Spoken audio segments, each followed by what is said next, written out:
Si G here! So ngayon na lang ulit ako nakapag-vlog. Sobrang tagal ko nang hindi nakapag-vlog. And I'm so sorry kasi kakagising ko lang talaga. As in, tinan nyo naman oh. Kasi, ano bang ina-expect niya pag kakagising lang? Maganda, parang, oh my god, I just woke up like this. Ganon. So ngayon, ang last vlog ko siguro, tingin ko yung last vlog ko yung naglinis ako ng bike. So yung nilinis kong bike na yun is, wala na. Oh my god. Hindi, nanakaw siya dito sa amin. So ngayon, grabe, hindi mo na mag-guys ang buhok. Okay, so ngayon, ha? Ayun. Ah! So ngayon, so now, magalinis ulit ako ng bike ko, pero yung bike ko na yon is yung bike ko nung regalo sa akin ng ate ko noong birthday ko last year. So, nilinis ko ulit siya and I'm gonna vlog it again. You know. Pero unahin ko muna yung magsuklay bago maglinis ng bike, di ba? Yun. I-ready ko na yung mga gamit. And let's go start it! So, ito yung update ko sa bike. Ito yung bike ko. Ito yung...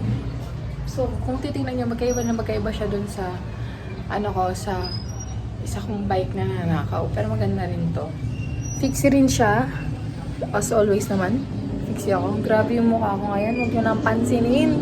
Kasi hindi nagsisinungaling ang camera ng iPhone eh. Grabe, diba? Sige. Go na tayo. For the go!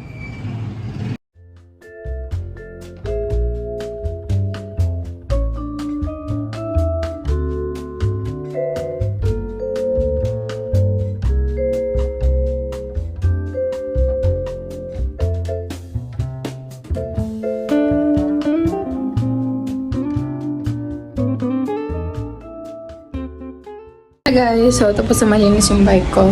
So binigtad ko muna siya kasi wala talaga akong pamunas pan-dry kasi binigay ko pala sa kaibigan ko may motor. So, hintayin nyo, baka hindi lang bike yung nilinisan ko soon, baka motor na rin. Pero kahit may motor ako, kahit magkakamotor ako, kahit bumili ko ng motor, hindi ko lang i-let go yan. So, ito na lang siguro yung pampunas ko kanina, i-dry ko siya para mapunasan yung bike ko.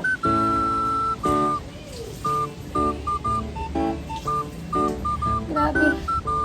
Napakalupat. So, pupunasan natin siya na ito para mag-dry. Hindi naman siya kailangan punasan para mag-dry. Pero kung gusto ko lang, parang mabilis siya matuyo. Tatay ko lang siya. Kaya ko yun.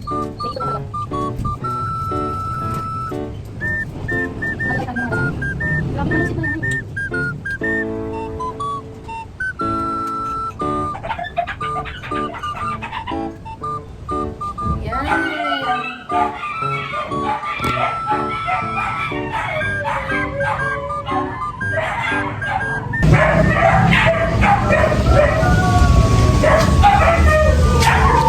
So, anyways,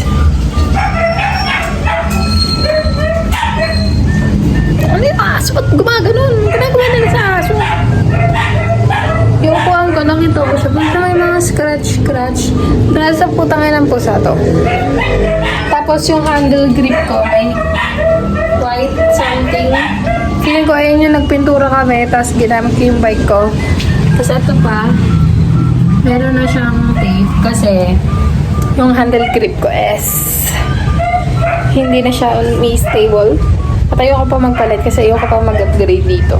Gusto ko all stock muna siya kasi baka ibenta ko siya. Pero hindi ko sure. Para makabili ako ng MR. So ayun, malinis na siya. Ayan na po siya. Fresh like doggy. Nambabali ng leeg. So may lock ako dito. Pero hindi ko alam kung nasan yung susi na to. Kaya, hindi ko na alam. Tsaka bakit siya nakaganon? Okay, so tatanggalin ko na lang itong bukas. So, ayan na siya. This is the final. And, pogi na ulit ang baby ko. Nga pala, may big streak nga pala dito.